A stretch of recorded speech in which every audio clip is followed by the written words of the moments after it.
Let's take a look. Let's see if your pictures worked out for you. So once again, I kind of start with that setup, disconnect it, and now this time it has to be a square. So you can see my little system works way better if the bottom's a square.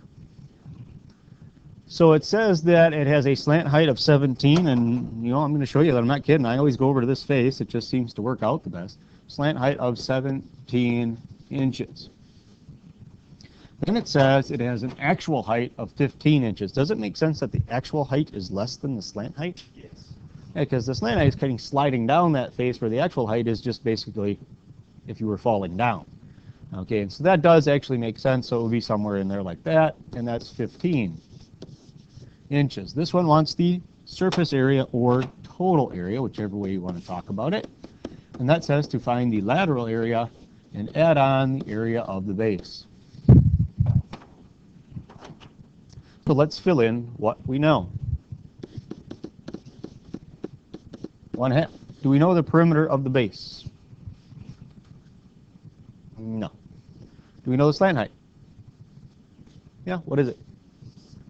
17 inches. And then add on the area of the base. Do we know that? No. So once again, the two things that we don't really know anything about are the base. And how are we going to deal with that?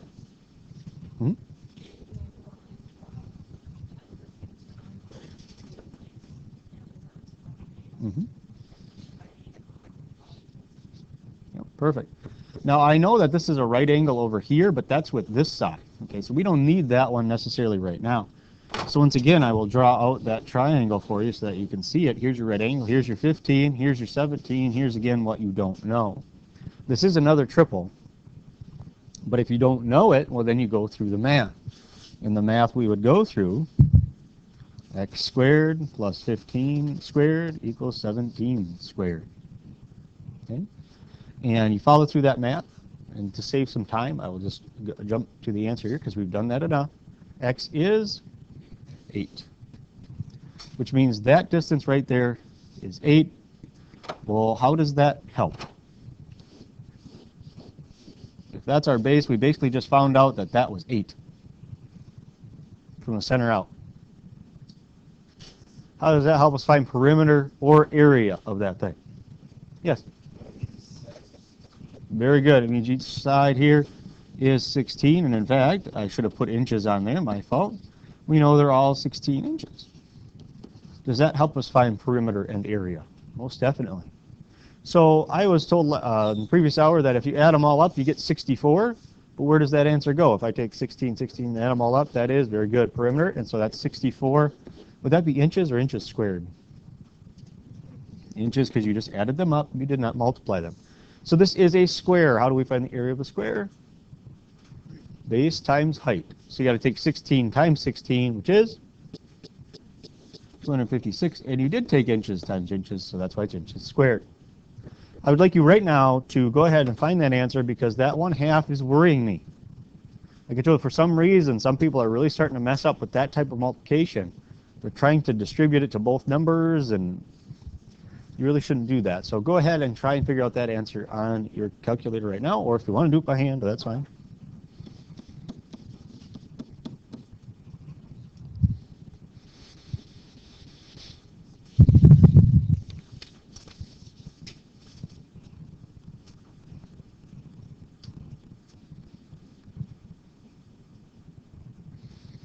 And does anybody have that answer yet, and they feel confident in their answer? Yes. Yep, 800 inches squared is correct.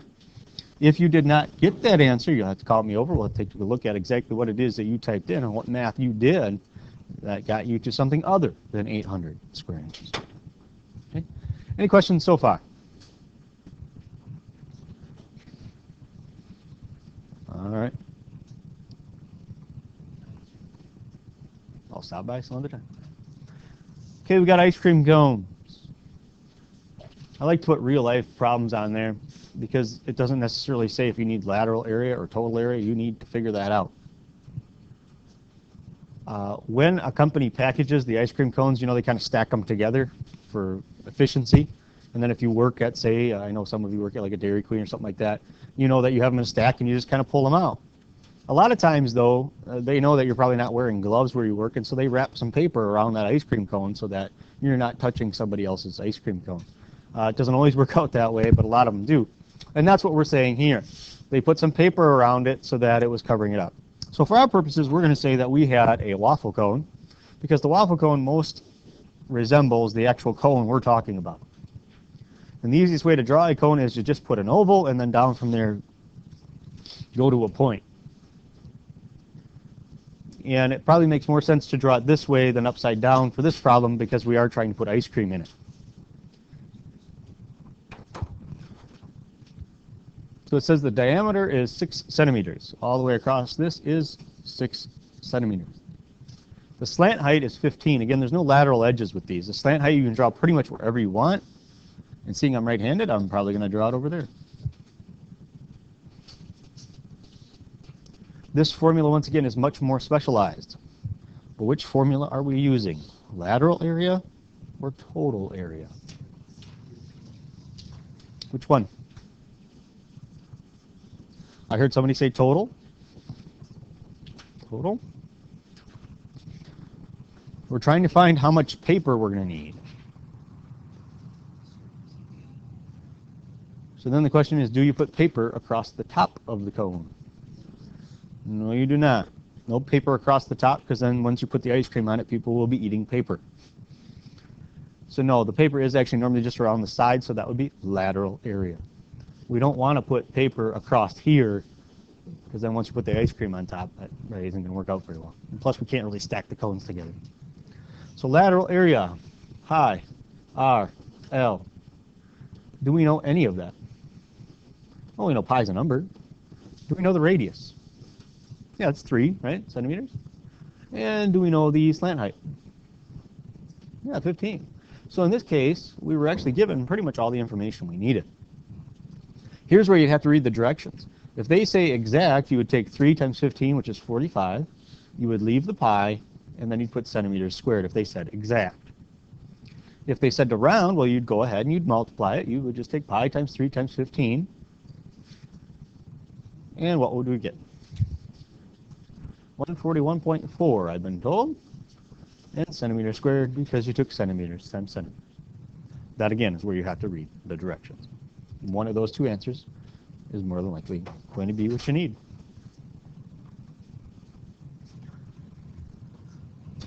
Any questions on that?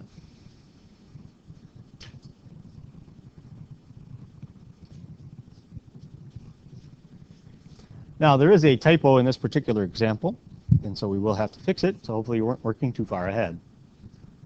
I will show you a picture of this particular building, in case you have never seen it before.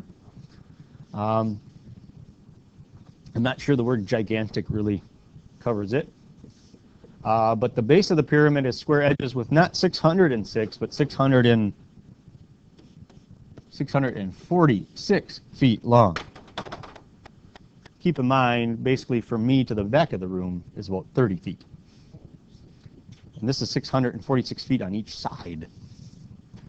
And it's 350 feet tall. For a visual,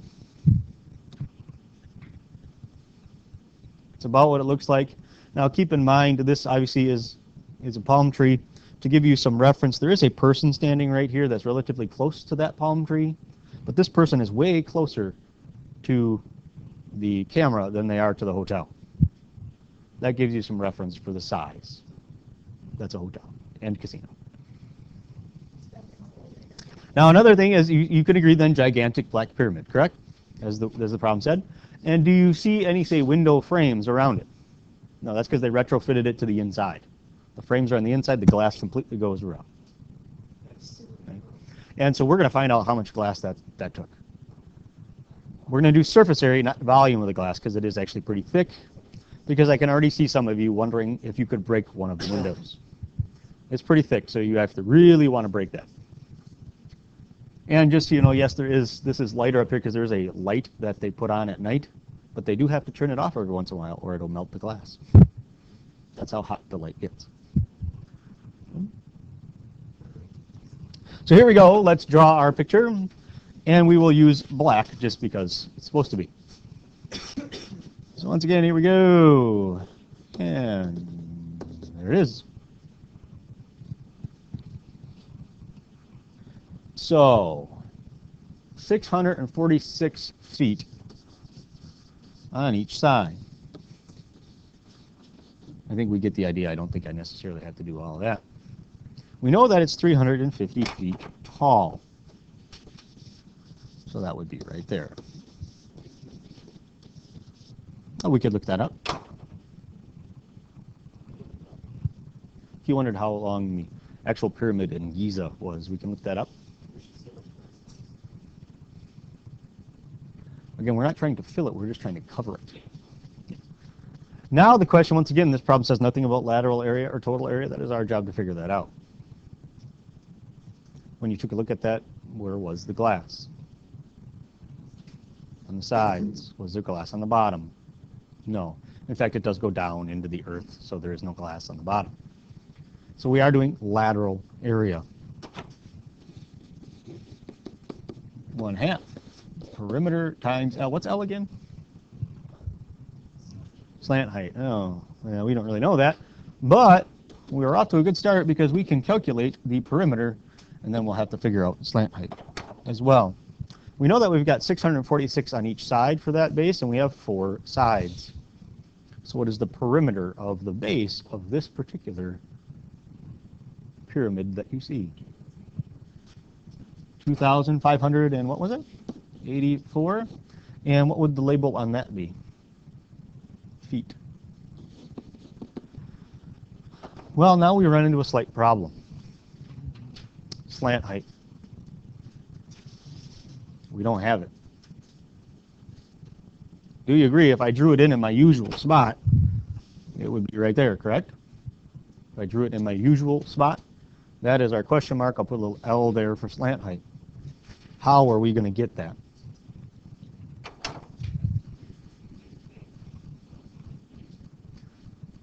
I think we got an answer up here. Go ahead. Okay, yep.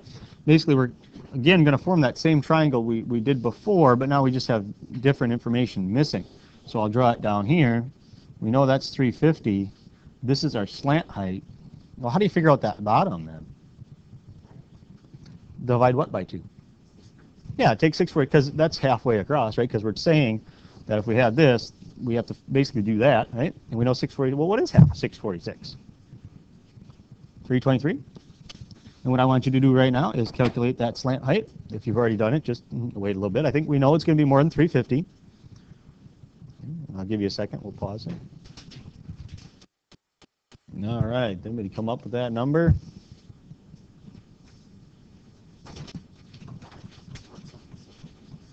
$476.3. That's definitely believable. Do we have anybody that disagrees with that number? I think 476.3 is believable. Now you have to take those numbers times each other. Take 0.5 times 2,584 times 476.3, and that will give you how much glass, or at least the surface area of the glass that we needed.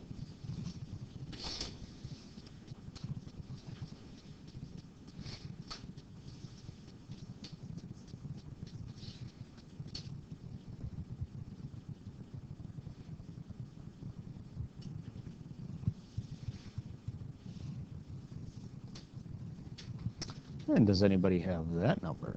Might be a little higher than you anticipated. Mm-hmm.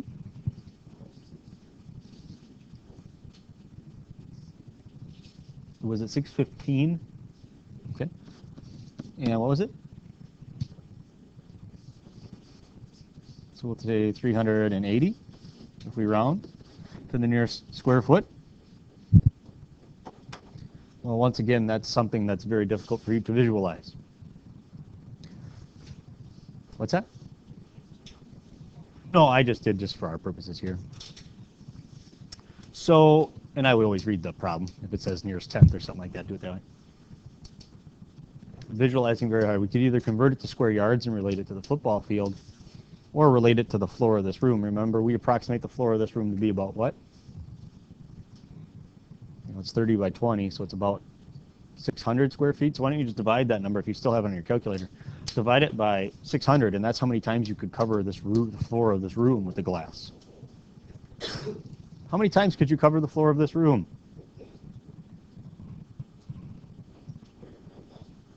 Over 1,000 times you could cover the floor of this room with how much glass they use to make that hotel.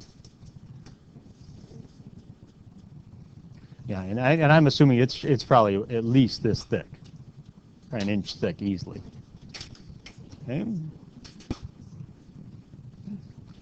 So, any questions?